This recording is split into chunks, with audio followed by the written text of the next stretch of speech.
back again with a bit of a stack. Um, and just jump right in here. Yeah, not a whole lot going on. Just did the 4th of July thing here in Northern Virginia. Pretty crowded. Yeah, hopefully not a lot of masks, but supposedly it's like 82% shots done in that area. So for those who qualify, so yeah, we'll hope for the best with that Delta thing going around. Anyway, just jump in here. I got a little bit of this and a little bit of that. We'll have some decent amount of new purchases. Some old favorites that kind of got back in the mix. I'll just kind of breeze over those. So this is H. Usei, sings the blues. I think it's Hiroyuki, but Usei is definitely his last name. Japanese experimental.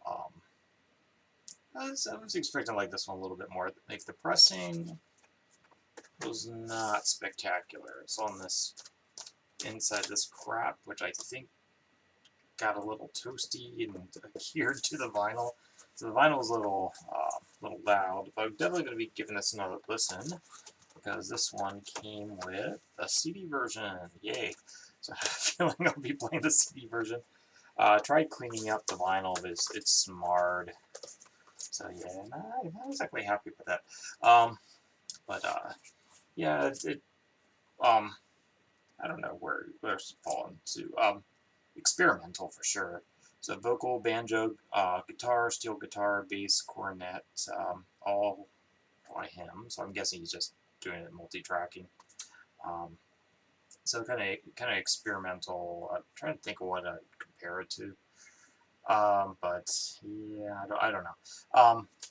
I'll begin this. This is one of those ones I'm probably gonna take a few listens to really truly get into, and I'll probably get listening to the CD from here on out because there's definitely a lot of quiet passages. It gets a little distracting with all the surface noise on this one. But yeah, definitely like at least a 4, but I might go up higher with subsequent listens. So it's kind of an experimental, not quite free jazz, but yeah, it's in there. This one I picked up a while back from warehouse sale quite a while ago. Ballistic Kisses. This is like mid 80s. Rather dark synth pop, I guess. It's kind of somewhere between post punk and synth pop. Very heavy on the synth, but it's very dark. So this is like I think it's just got 3 tracks on it: Black and Broke, Domestic Servants, and 5 O'Clock World. So it's got the typical kind of post punk themes going. It's pretty good. It's a 4. I probably wouldn't go out of my way to get more, but yeah, every once in a while, you're in the mood for some synth pop kind of stuff. Picked this up a while back. Birds, don't have to talk about this one. Excellent. That's the lead brass, pretty good. Yeah, the song again, don't have to talk about it. I got an upgrade copy, repress. This must be like a mid 70s one, but it's actually got the gatefold. This one doesn't have surface noise, so yay. I'll get rid of my original press soon because I don't care about that. Especially with that album. This one was kind of a disappointment. Picked this up at a what do you call it, antique mall. Yeah, I was going back for some other stuff from the Temptations. They had this Smokey Robinson one. I was going to buy it, and I was like, eh. Then I had second thoughts about it, and went back and tried to go get it, and someone picked it up before I did. So bought this instead, and kind of regretted it. Diana Ross, Supremes, Temptations. So it's from it's a gatefold. The packaging's kind of cool. It's got the original inners and whatnot. Record is slightly more beat than the cover is in excellent shape. Like looks new, but yeah, the vinyl's slightly beat. But even if it wasn't, I'd probably pass this one on. It was for like a TV special, so it's got kind of that feel of a TV special. I think because you always hear, like, there's maybe 1 or 2 tracks you hear, but I suspect they might have done those later on again in like a recording studio or something, because they're like the Supremes, Temptation. I don't know. Maybe someone could talk about that. they must have done like a studio album together later or something. But yeah, that one's kind of a little bit of a disappointment. It's like a 3-ish. This one was just like a shot in the dark, so I've seen them around. I picked this up for $1. Um, didn't really care for it. So apparently they were like some kind of um, Celtic band. I don't know. I was like Water Boys or something, but not as good. They're kind of channeling more of a power pop thing on this one. Yeah, this didn't grab me at all. That's definitely going in the sell pile. 3-ish again. Try to keep all these from falling over. But this one I did rather like. Yeah, pretty solid for us. Al Cooper. You never know who your friends are. Um, yeah, Al Cooper. Was it Electric Flag and some other stuff. So it's got a bit of a funk thing going on here. Um, I don't know how else to describe it. It's late. I'm tired, and kid did not take well to midnight bedtime last night. So, just to get this done. Yeah, so I did enjoy it. It had a little bit of a funk thing. And I don't know how else to describe it. It's not quite like Parliament or anything, but it's got a little, the flavor, a little bit of that flavor. This was a new-ish release, probably 10 years old. Picked this up on a sale from VHF Records. So Randy, you actually probably would really like this. So 60 strings. I bought the, kind of wish I bought it on CD actually. The vinyl's pretty good though. So this and that Usai one. Yeah, they're from VHF rather, Records. They're practically down the street from me, about 30-minute drive. I don't know. I was tempted to like just message them, like, hey, can I just pick them up? The heat, man, the heat here is crazy. But these guys, yeah, there's a whole bunch of strings. Let's see if I can figure out what they have. So lever harp, upright chaturanguli, whatever, snare drum. So yeah, it's kind of like that. Yeah, a lot of Eastern influence, ambient, experimental thing going on. So Randy, you would actually probably really like this. I know Sean thought it was a little too sleepy, but for me, like after a long day of work and Screaming Kid, yeah, I like relaxing, man. So I actually just ordered the sequel to this on CD. We'll see how that goes. But yeah, 4.5, real solid, just really chill, relaxing, ambient. But it's string based. There's no electronic manipulation there. This one, happy pickup. Got it for $1. Quite clean copy actually. Safari's Hit City 65.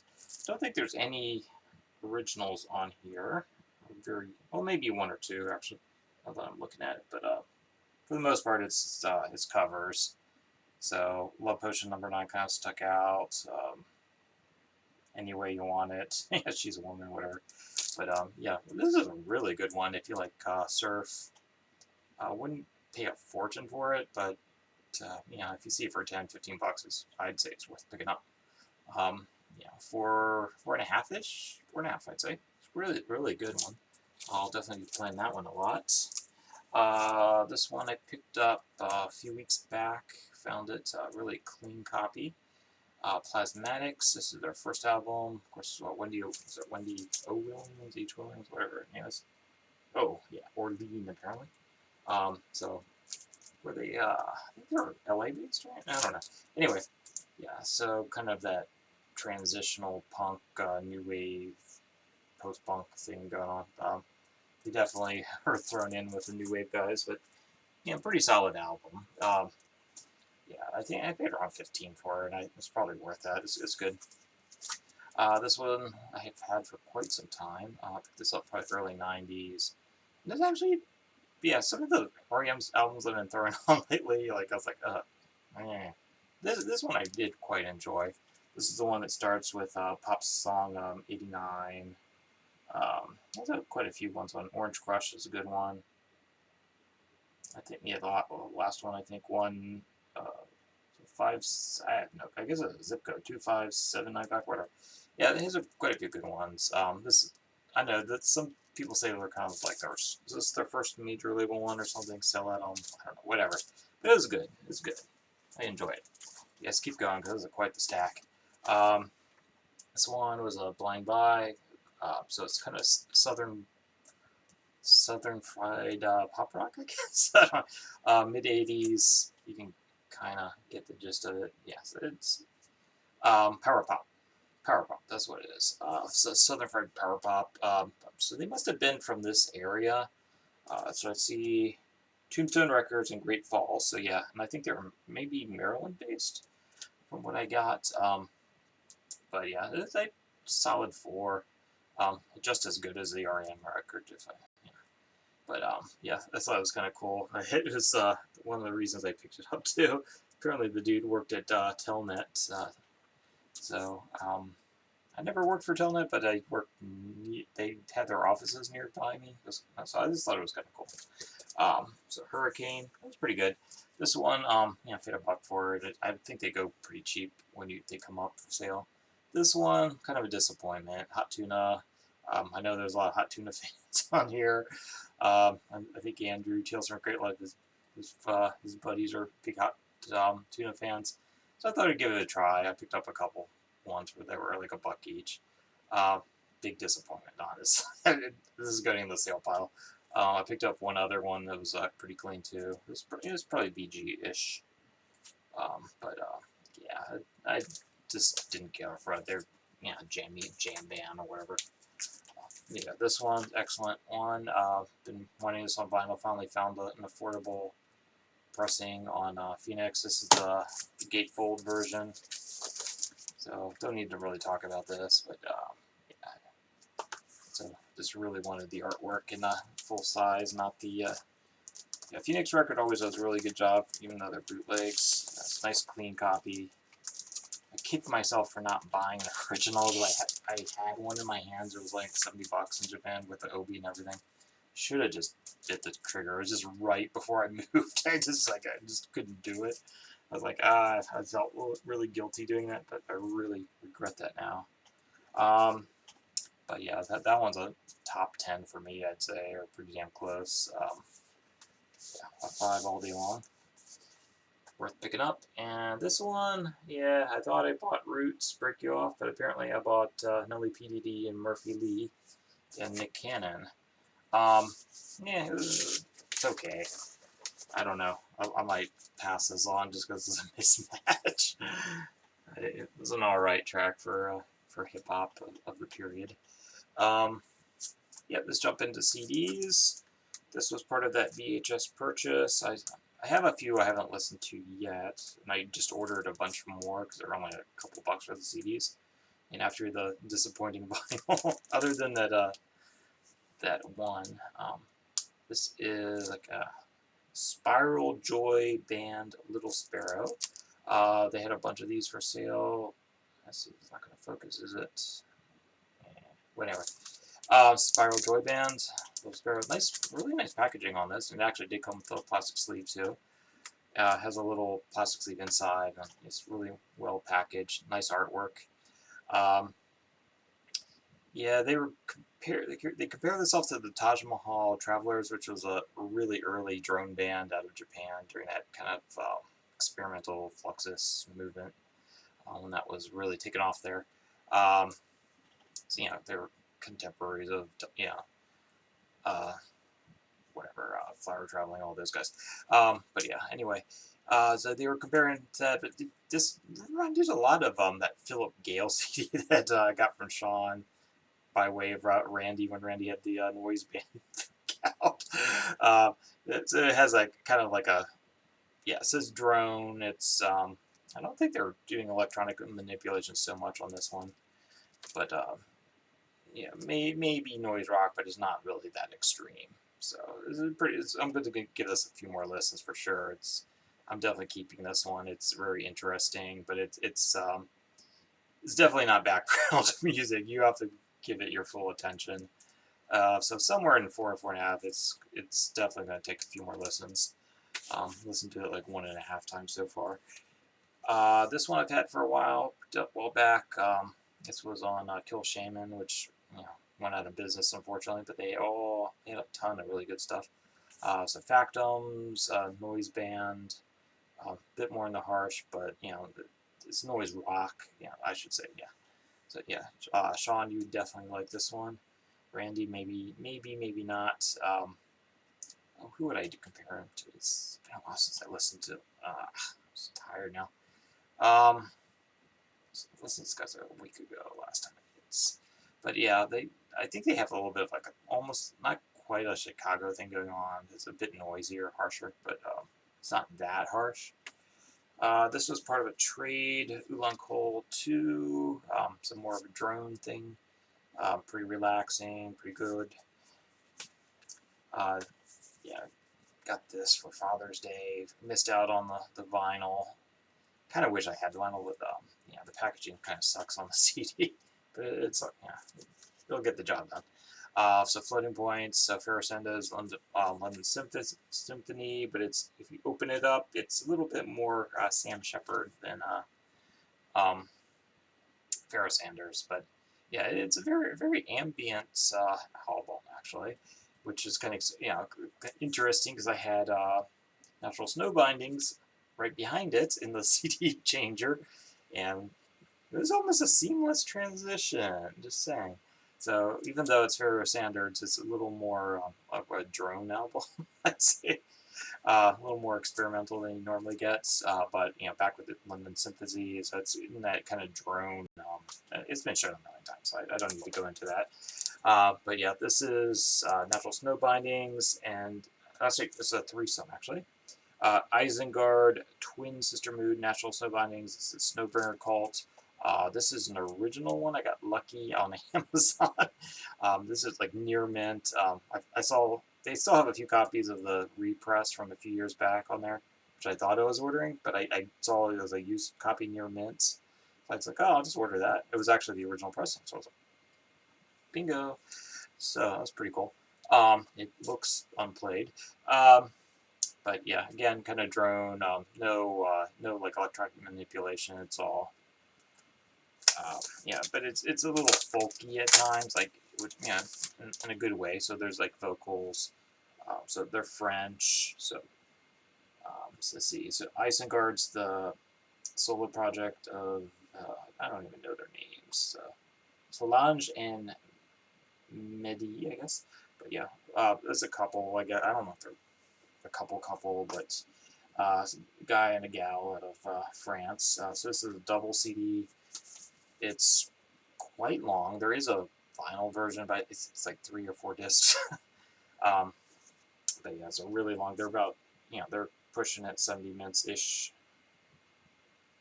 per disc. But yeah, so Isengard and Twin Sister Moon. Isengard's got a little more of a folky thing going, but it falls into that kind of drone ambience thing. So like I said, if you like this, you'll like Natural Snow Bindings. And I got a big stack of cheapies and freebies. So Brian Seltzer Orchestra, this is like 95-ish, 98 maybe, I don't know. So Dirty Boogie. So you know what this one is. It's a pretty good album if you see it. It's at least a 4 in my books. Eddie Vedder, Into the Wild, soundtrack to the movie. The vinyl's has a very similar packaging, but it's actually like it's like a book binding. The CD's in the back, and it's got like a little booklet, a lot of photographs. I don't think there's any lyrics or little snippets of lyrics, maybe, but not the full lyrics. But I actually like this better than Pearl Jam myself. So Eddie Vedder's solo stuff's better in my opinion. That's just me though. I don't think these go for a ton of money, so they're worth picking up. 4.25. I don't know. Happy Mondays, like a remix album. I picked up for like $1. It was worth it. It was actually a little fun one. Hallelujah, solid 4. This is Concrete Blonde. I picked it up for I think it was $1 again. Was this their second album maybe? I forget. 3. This is the one that's got God is a Bullet. Happy Birthday, I think, was kind of a big one on here. Yeah, that's a solid album. 4.5 for me, anyway. This was a freebie from the library. I checked it out, and apparently I was the only one that ever checked it out, so they just gave it to me. Esmeralda Spelling, Chamber Music Society. So a little different than their other more poppy stuff. Again, a little bit on the ambient drone end of things. Really, but there are some vocals on here. Worth checking out. At least worth a stream. Quite good. 4 on that one. 4 on this one again. John Prine and Mac Wiseman. Friend bought it, didn't care for it, gave it to me. Lucky me. Bit more on the bluegrass side of things for him. Excellent comp. That was a freebie. Yeah, it's a pretty good one though. Stevie Wonder Definitive Collection, single disc. Pretty much, yeah, you get 1 or 2 tracks past Sir Duke. He hit the early '80s. After '81, just forget it. I couldn't listen to it anymore. But yeah, anything from the '60s, '70s, really solid, solid comp. Definitely keeping that in my collection. And yeah, Dido, No Angel, picked up for a buck. Used to have this. It was a great. It's a pop album, really, but yeah, that's on. What's it name? Nem sampled or whatever. But yeah, it's still a really good album. Enjoying that. So hope you're well, and I'll probably revisit some of those down the road. See, I'll see maybe in 6 months. Hope you guys are well. Hope you had a great 4th. Take care. This is running long, so I'm just going to end it right here. Take care.